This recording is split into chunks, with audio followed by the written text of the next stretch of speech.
আপনারা আওয়ামী লীগ করবেন কোর্টে বসে বিচারপতি হয়ে, আওয়ামী লীগ করবেন আওয়ামী লীগ করে আওয়ামী লীগের বিচারপতি হয়ে বিচার করবেন রাজনৈতিক নেতা কর্মীদের, তা হবে না।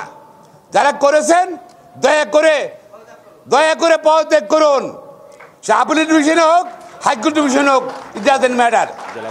না হলে কিন্তু তাদের নাম আমরা প্রকাশ করতে বাধ্য হব, যাদের কাছে তাদের এই মুখ উন্মোচন করতে আমরা বাধ্য হব। প্রিয় ভাই বোনেরা, আমরা সংবিধানের আর্টিকেল 7A এবং 7B যেটা সংশোধন করেছিল শেখ হাসিনা, সেটা রাষ্ট্রপতি অনুরোধ করব আপনি অধ্যাদেশ করে সেটা বাতিল করতে হবে, তাহলে অন্তর্বর্তীকালীন সরকারের পথটা সুগম হবে। আমরা আরো স্মরণ করে দিতে চাই, কিছু কানাঘুষা আছে জরুরি অবস্থা জারির জন্য। বাংলাদেশের মানুষ, আইনজীবীরা, ছাত্র সমাজ কেউ কিন্তু জরুরি অবস্থা চায় না। নুডলস খান নাই তো নুডলসই খান নাই। আমরা চাই না যে আবার নতুন করে মইনুল আহমেদ, ফখরুদ্দিন আহমেদ আর সরকার বাংলাদেশে আসুক। সুতরাং যারা চিন্তা করবে জরুরি অবস্থার জন্য, এই জন্য অনেক জায়গাতেই সরকারের লোকজন আইন এবং বিভিন্ন জায়গাতে ভাঙচুর করতেছে, আগুন লাগাচ্ছে।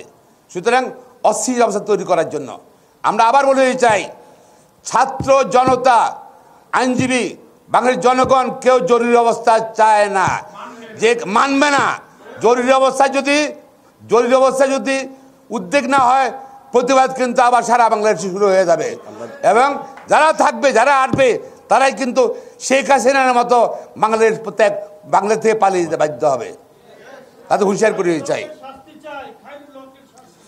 আমরা প্রিয় ভাই বোনরা, মুক্তিযোদ্ধার তালিকা, এ আওয়ামী লীগ 16 বছর ক্ষমতা আছে, তারা এখনো মুক্তিযোদ্ধার তালিকা করা হয়নি, কিন্তু মুক্তিযোদ্ধার সার্টিফিকেট দিয়ে তাদের সন্তানকে চাকরি, নাতিনের চাকরি দেওয়া হয়েছে।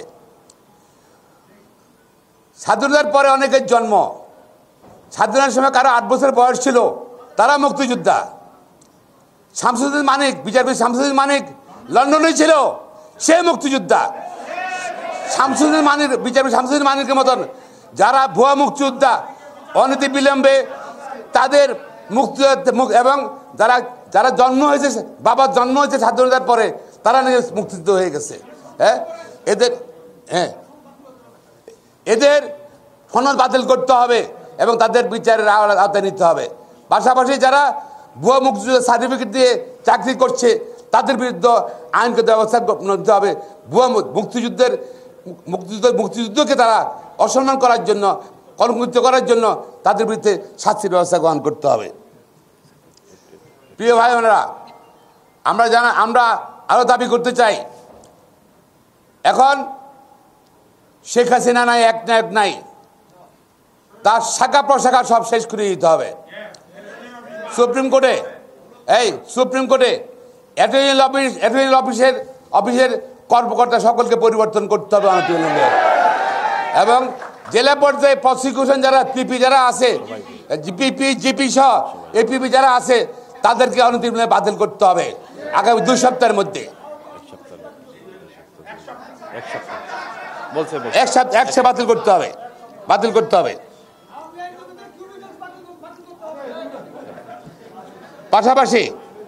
পাশাপাশি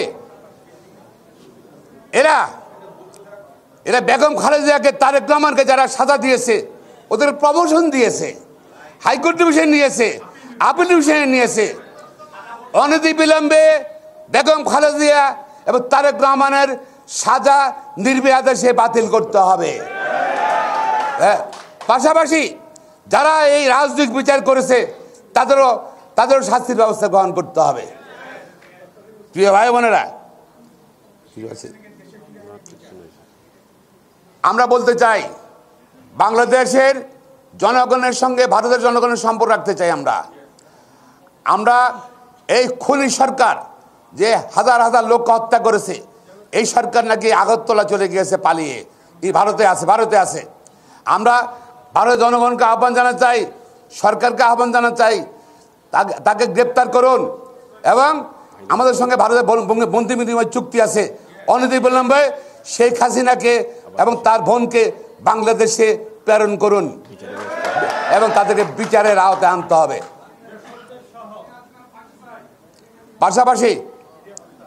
পাশাপাশি এখন অনেক আওয়ামী লীগের নেতারা হিন্দু সম্পত্তি দখল করতে আগুন জ্বালায় দিচ্ছে। হিন্দুদের পূজা পার্বণ মন্দিরে হামলা করছে। প্রিয় ভাই বোনেরা, শুধু বাংলাদেশের জনগণ নয়, বাংলাদেশে যারা সংখ্যালঘু বিশেষ হিন্দু সমাজ, তারা কিন্তু এই সরকারের অধীনে কিন্তু নির্যাতিত হয়েছে। বাংলাদেশের 90% সম্পদ এই আওয়ামী লীগের পান্ডারা গুন্ডার দখল করেছে। এবং এই আন্দোলনে ছাত্র আন্দোলনে আমরা দেখেছি অনেক হিন্দু ভাই বোন কিন্তু এদের সঙ্গে শরিক হয়েছে। তো আমরা অনুরোধ করব, আওয়ামী লীগ, ছাত্রলীগ, যুবলীগের বিভিন্ন জায়গাতে গ্রামে গ্রামে এইসব তৎপরতা চালাবে বন্দি ধ্বংস করার জন্য। আমাদের ছাত্রদেরকে অনুরোধ করব, আমাদের সকল দেশবাসীকে অনুরোধ করব, যার জায়গায় নিজ নিজ এলাকায় মন্দিরকে পাহারা দেবেন, আপনারা মন্দিরকে পাহারা দেবেন, হিন্দু বাড়িগুলো পাহারা দেবেন। তারা কিন্তু আমাদের মধ্যে নির্যাতিত হিন্দুরাও, এবং সংখ্যালঘুদের কোনো ক্ষতি যেন না হয় সেটা কিন্তু দেশবাসীর দায়িত্ব নিতে হবে। এবং অতি উৎসাহী এবং যারা আওয়ামী লীগের, তারা কিন্তু এই স্যাবোটেজ করবে পার্শ্ববর্তী রাষ্ট্রকে খেপানোর জন্য। সুতরাং এটা আমাদের দায়িত্ব নিতে হবে, সংখ্যালঘুদের যেন ক্ষতি না হয় এবং সংখ্যালঘুদের বাড়িঘর, মন্দির এবং তারা যারা যে গির্জা, ওগুলা কিন্তু ছাত্র সমাজ বিভিন্ন এলাকায় এবং আইনজীবী ভাই বোনরা সবাই জনগণকে অনুরোধ করেছি তারা যেন এটা পাহারা দেয়। এবং যারা, আমি এর মধ্যে খবর পেয়েছি, আমার চাঁদ খেলে দুজন ছাত্রলীগের নেতা আসছিল হিন্দু বাড়িতে আক্রমণ করতে, তাদেরকে বেঁধে রেখে দিয়েছে, বেঁধে রেখে দিয়েছে। বিভিন্ন জায়গাতে কিন্তু এই তৎপর তারা চালাবে, কিন্তু এটাকে আমরা থামাতে হবে, এটা রক্ষা করতে হবে। এবং গান্ধী আশ্রম আছে আমার নির্বাচনী এলাকায়, সেখানে আমরা চেষ্টা করছি যে ইনশাল্লাহ পাহারা দিয়ে রাখছি, জনগণকে পাহারা দেওয়ার জন্য অনুরোধ করছি।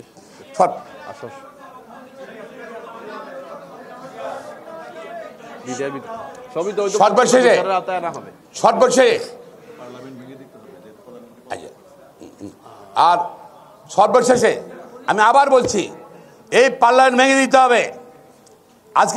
আজকে ছাত্র জনতার নেতৃত্ব দিয়েছে 16 বছরের ক্ষোভ মানুষের, এই স্বৈরাচার, খুনি, ভোট চোর, ভোট ডাকাত, এই ক্ষোভের কারণে কিন্তু আপনার আওয়ামী লীগ ক্ষমতায় ছিল, সেদিকে ক্ষমতায় ছিল। সারা দেশে সিটি কর্পোরেশনে, উপজেলায়, ইউনিয়ন কাউন্সিলে যারা জোর করে ভোট কেন্দ্র দখল করে নির্বাচিত হয়েছে, দেখিয়েছে, যারা সিটি কর্পোরেশন, উপজেলা, পৌরসভা, ইউনিয়ন কাউন্সিলের যারা জোর করে অস্ত্র দেখে ভোট কেন্দ্র দখল করে নির্বাচিত হয়েছে আওয়ামী লীগের, তারা অনুদিন পদত্যাগ করতে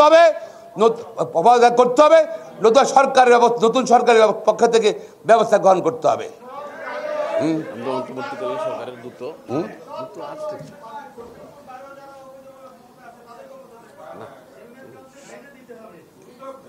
সারা বাংলাদেশ যে যেখানে আছে, জোর করে বসে আছে ভোট ছাড়া, তারা সবাই চলে যেতে হবে, তাদের জায়গা বাংলাদেশে নাই।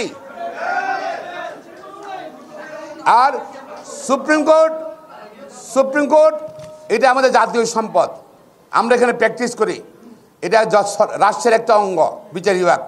আমরা চাই শক্তিশালী বিচার ব্যবস্থা চাই, আমরা চাই লেজুর ভিত্তিক বিচার ব্যবস্থা চাই না। বিচারক নিয়োগের নীতিমালা করে দিতে হবে, আইন করে দিতে হবে অনতিবিলম্বে।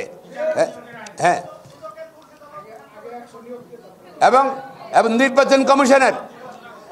নির্বাচন কমিশনার যারা আছে তাদেরকে দুর্নীতির জন্য এবং অবৈধ নির্বাচন অনুষ্ঠান করার জন্য তাদের বিরুদ্ধে আইনগত ব্যবস্থা করতে হবে, তাদের পদত্যাগ করতে হবে। দুদকে যারা আছে শুধু আওয়ামী লীগের পক্ষে রাজনৈতিক মামলা তার পরিচালনা করছেন, তারা পদত্যাগ করতে হবে, তাদের বিচারে আনতে হবে। হ্যাঁ, এবং বাংলাদেশে নাকি একটা কি মানবাধিকার কমিশন আছে, সেটা কোনো নির্জীব, এটা কোনো শক্তি নাই, কথা নাই, প্রাণ নাই। সবাইকে পদত্যাগ করতে হবে মানবাধিকার কমিশনের। এবং তারা যে অপরাধ করেছে যে মানবাধিকার কমিশনের কোনো সংখ্যা দেয়নি, এখনো ঠিক করতে হবে। আর কত জনগণ হত্যা হয়েছে অনতি বিলম্বে সেই সংখ্যা নিরূপণ করতে হবে। এবং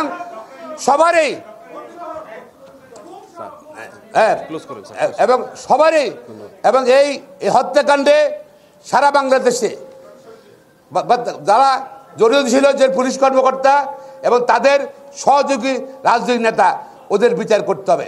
16 বছরের যত ক্রস ফায়ারে হত্যা হয়েছে তাদের বিচার করতে হবে বাংলাদেশে, এবং প্রতিবার ক্ষতিপূরণ দিতে হবে। হ্যাঁ, গুম হয়েছে আয়নাঘর, এই আয়নাঘর দরজা খুলে দিতে হবে। এখনো 400 লোক নাকি আয়নাঘরে আছে কত বছর থেকে। হ্যাঁ, ওই আয়নাঘরে যারা নিয়ে গেছে ওদেরকে ধরতে হবে, বিচারে আওতায় আনতে হবে। আয়নাঘরে সবাইকে খুলে দিতে হবে অনবিলম্বে, আজকে কালকের মধ্যে খুলে দিতে হবে, ইনশাল্লাহ সব মুক্তি করে দিতে হবে। প্রিয় ভাই বোনেরা, সাংবাদিক বোনেরা, এবং আমি সকলকে ধন্যবাদ জানাচ্ছি, আইনজীবী ভাই বোনদের ধন্যবাদ জানাচ্ছি, বিশেষ করে প্রিয় সাংবাদিক ভাই বোনেরা, আপনারা এই আন্দোলনের দীর্ঘদিন সময় আমাদের কথা দেশবাসীকে পৌঁছিয়েছেন। আপনারা আজকের এই বিজয়ের দিনে আপনাদেরকে আবার কৃতজ্ঞতা জানিয়ে, ধন্যবাদ জানিয়ে, অভিনন্দন জানিয়ে আমার বক্তব্য শেষ করছি। খুদা হাফেজ।